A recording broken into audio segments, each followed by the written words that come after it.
Tough situations are a part of life, but for some people the situation gets way tougher than what most of us can imagine. This is a photo of Hal Elrod after a devastating car accident. He was told that there was a chance that he would never walk again. He was told that he may never be able to live a normal life again.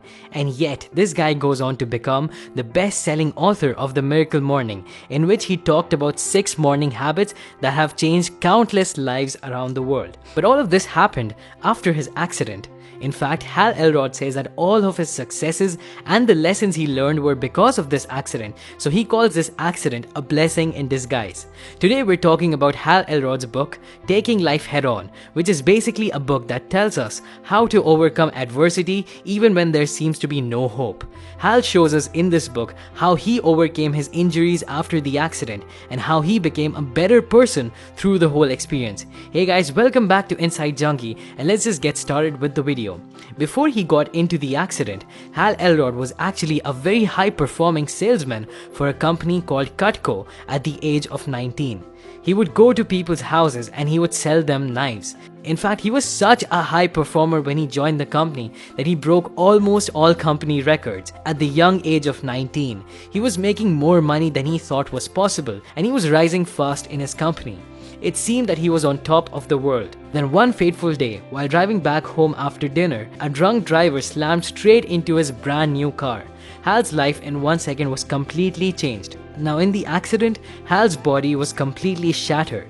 In fact, when the medics were pulling him out of the car wreckage, they actually thought that he was dead, but they were later able to resuscitate him in the hospital. The accident caused massive damage to his brain, his skull was fractured open, he had 11 fractures all along his body, and he had lost almost half of his blood. The chances of him surviving were very slim.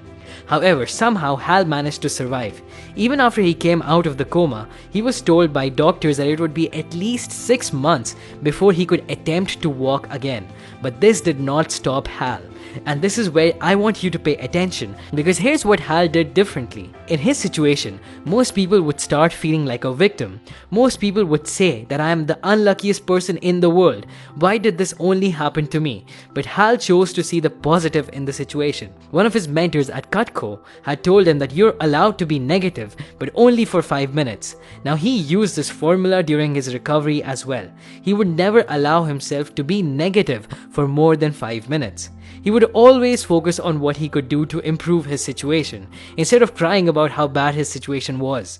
In fact, Hal decided to set a new goal for himself. He set the goal to be able to walk again. Now imagine, the man who a few weeks ago was running through the corporate world and making so much money, now had to set a goal just to be able to take a few steps. But this did not discourage Hal. In fact, in just 3 weeks after his accident, Hal was able to take his first step, when the doctors had told him that it would be at least 6 months.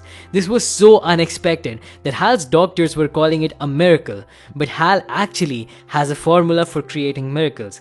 He says that we can all create miracles in our lives. We just need 2 things. We need to have absolute faith. Faith in ourselves, faith in a higher power, faith in the fact that we can absolutely achieve anything we want. And then we need to follow it up with extreme action. We need to work as hard as we possibly can, because all that hard work and pain will be worth it in the end. Hal says that in life we have 2 pages to read from. One page has all the good things we have in our lives, and one page has all the bad things we have in our lives.